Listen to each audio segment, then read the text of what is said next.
بسم اللہ الرحمن الرحیم۔ السلام علیکم۔ حضرت خالد بن ولید رضی اللہ تعالیٰ عنہ۔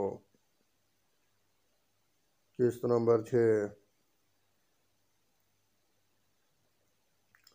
فتنہ ارتداد کے خاتمے کے بعد جزیرہ نما عرب میں اسلام کا مکمل طور پر غلبہ ہو چکا تھا، مگر اس وقت تک مسلمانوں نے کوئی عسکری مہم جزیرہ نما عرب سے باہر نکل کر نہیں کی تھی۔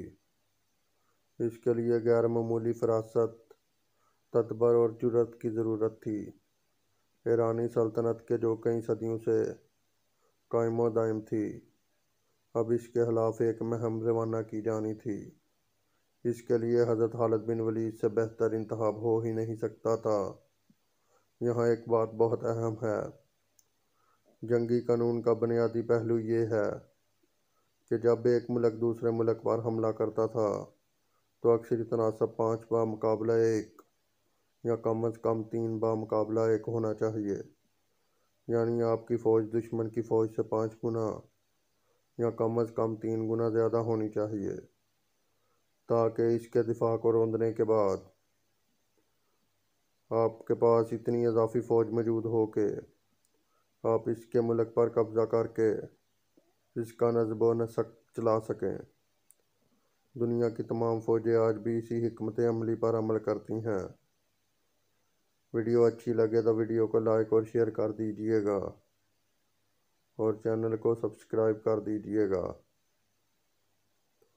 رومی اور فارسی سلطنتیں بھی اسی طریقہ کار پر کاربند تھیں، یہ فیصلہ کرنے کے لیے کہ میدان جنگ میں فتح یا شکست کس کا مقدر ہوگی۔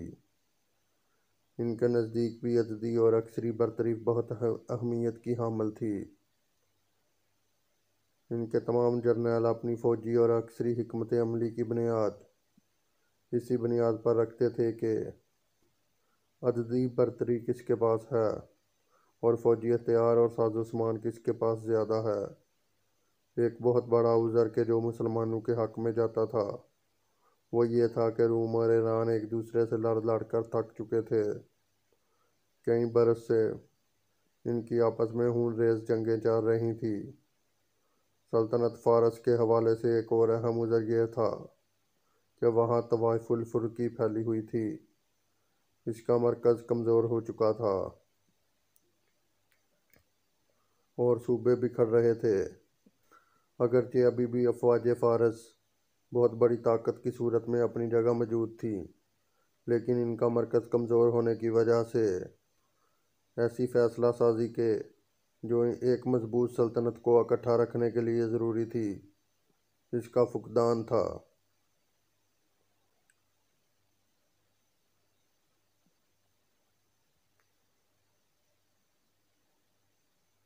ان حالات میں کہ جب حضرت خالد بن ولید کو ایران میں یلغار کرنے کے لیے بھیجا گیا تو انہوں نے وہ کچھ کیا کہ جو اس سے پہلے یا اس کے بعد حربی یا عسکری تاریخ میں کبھی نہیں دیکھا گیا۔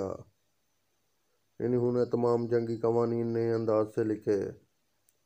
1400 سال گزرنے کے باوجود آج بھی دنیا حضرت خالد بن ولید کی جنگوں سے سبق سیکھتی ہے۔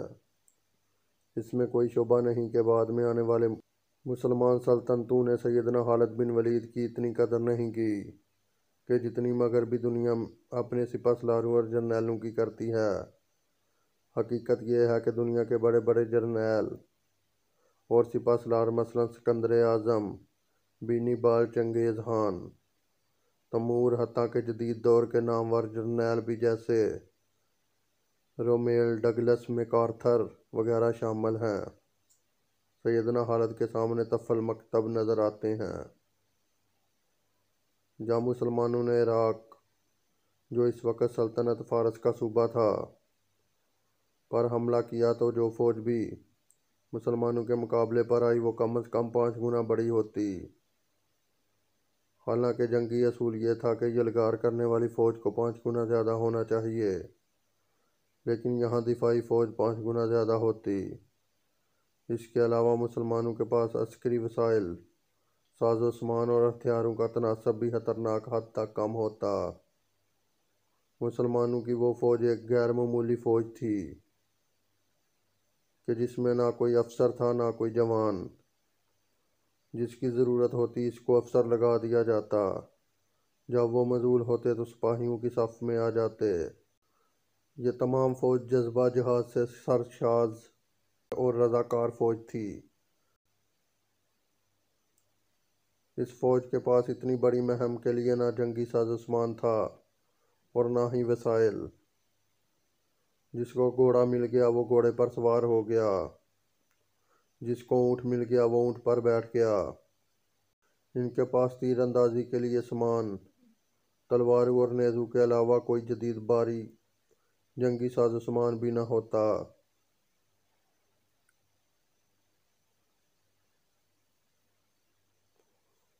مسلمانوں کی فوج میں نہ کوئی ہاتھی تھے اور نہ ہی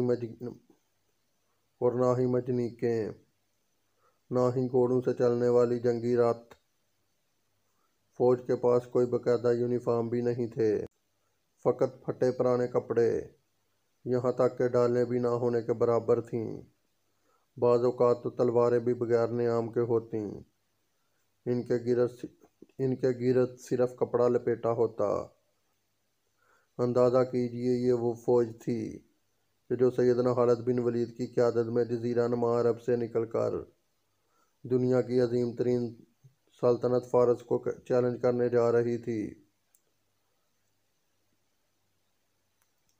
عراقی مہم کے دوران جو جنگیں لڑی گئیں، ان میں ہلاکتوں کا تناسب حیران کن تھا۔ ایک طرف سلطنت فارس کی مضبوط فوج تھی اور دوسری طرف یہ پھٹے پرانے کپڑوں میں ملبوس ایک رضاکار فوج کے جو جذبہ جہاد سے سرشار تھی، کہ جس نے اس وقت کی معلوم عسکری حکمت عملیوں کی دھجیاں اڑا کر رکھ دیں۔ ان کے پاس نہ وسائل تھے نہ ہی عددی برتری۔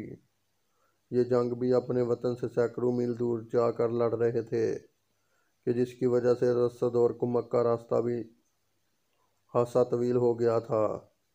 مگر اس کے باوجود جب جنگ ہوتی تو ہلاکتوں کا تناسب کچھ یوں ہوتا کہ جیسے 50,000 دشمن جہنم واصل اور صرف 400 مسلمان شہید، یعنی شہادتوں کا تناسب ہی عقل دنگ کر دینے والا ہوتا۔